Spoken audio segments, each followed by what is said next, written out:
Next on Mod Projects 4306. Right, I'm doing this video as a bit of a matter of emergency because I've seen this cropping up on the M20 channel on the Facebook page. I don't know if you can see, but under that, this is a really shallow dropout, and it has a bit of play in it anyway. But the nuts should take the play out of it anyway, which is, I think, what Engwe's thinking is that's okay. But the dropout is actually about the same depth. Have a look there as the through bolt or through axle. There's not a lot in it, so normally you've got more meat to play with, but there's not a lot of meat on these. So I think what's happening is the little washer that you probably can see in there is actually getting sort of moved around a bit, and it's starting to let the axle spin and it's obviously wearing around here, which is wearing into the frame. There's enough play in it for that thing to spin near enough, and once it does start to spin, for me the only solution to it is put a torque arm on. I've had this torque arm for months and I just haven't got around to fitting it, and I should have done, because obviously I've got that big thing there running through 1500 watts and up to 1000 watts through this. So, but luckily there's no damage done to mine. But then again, I do keep my, how can I put it, I do keep my nuts tight. So it's quite simple. You remove the fixing nut and you place on the first part of the torque arm. Now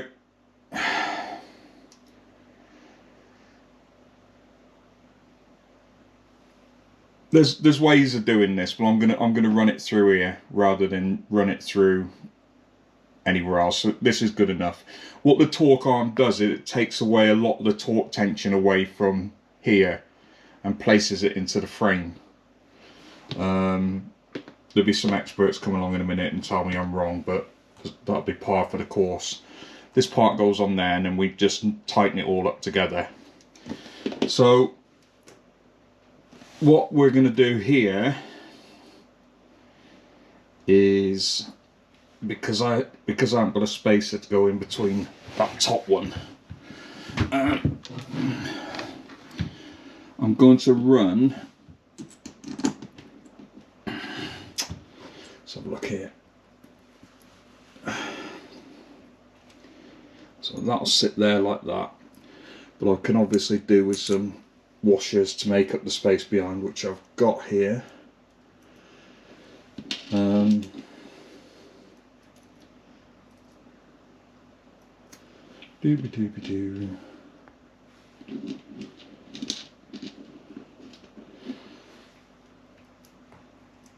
So that goes into there. So I've got washers in there being used as spacers, and then we tighten that one up like so. Only enough so there's tension there. All this is to do is it's belt and braces to stop that middle axle spinning, and it also takes a lot of that tension out of that axle. There's nothing rocket sciencey about it. And then we put one, I'll need a washer on that, and then we put that one through there.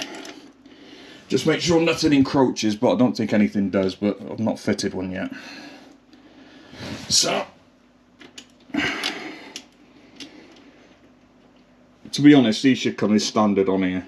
It's not Engwe's fault, it's not. It's just, it ain't even a design flaw. I think all it is a lack of maintenance on behalf of the owners, but nobody wants to blame themselves for anything, so.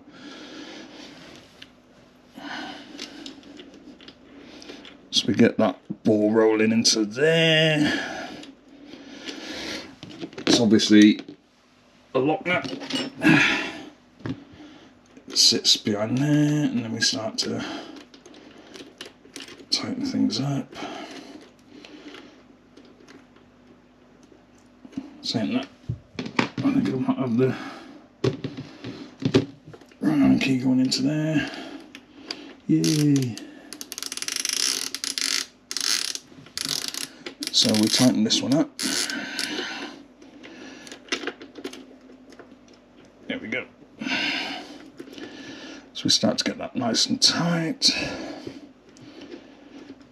Like I said, there's no rocket science involved here. It's just basic bike mechanicking.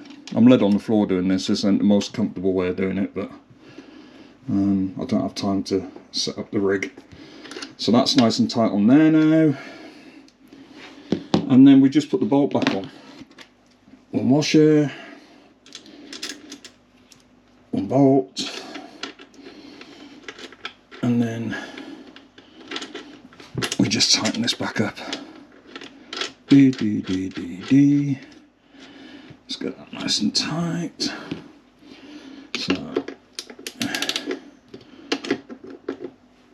let's get that nice and tightened up. Not moving anyway. Make sure everything's level when you tighten everything up. Luckily my kickstand's about as level as it gets because I've got low tyres on it. And then we go back into here. Carry on tightening this one back up a little bit more. So we make sure we've got no play in that. That's nice and tight. Let's just go on to here. Make sure that's tightened up. There we go. Nothing moving anywhere. And that's it. Job done. Put your cover cap back on wherever I put that. And you're good to go. I advise, as a precaution, that you spend 10 quid on one of these. That's all this costs. It was 10 quid from Amazon. As a precaution, because once that wheel starts to, that axle starts to spin in there, to be honest, you're doing damage to the frame. And you're also doing damage to the axle and the motor on the inside. I don't know what's going on in there, but it ain't going to help anything.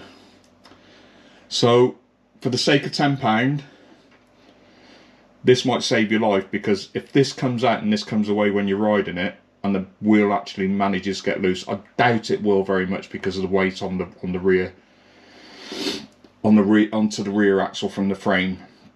But you never know. You might have play in the frame to the point where the frame gives way here, because it's a lot of torque to take around here.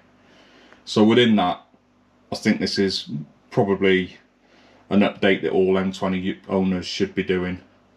And like I said, it's 10 quid. It's not the most expensive thing in the world. Anyway, that's it.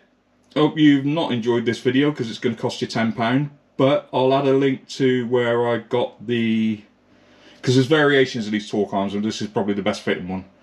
I'll add a link into the bottom of into the comments section where you can buy it. And like I said, for £10, especially if you're running dual motors as well, more so. And I think there's only 3 of us in the UK doing it at the moment. You need this, but regardless, I advise that everybody does it that owns the M20 at the moment. Okay, have a nice day everyone. Bye.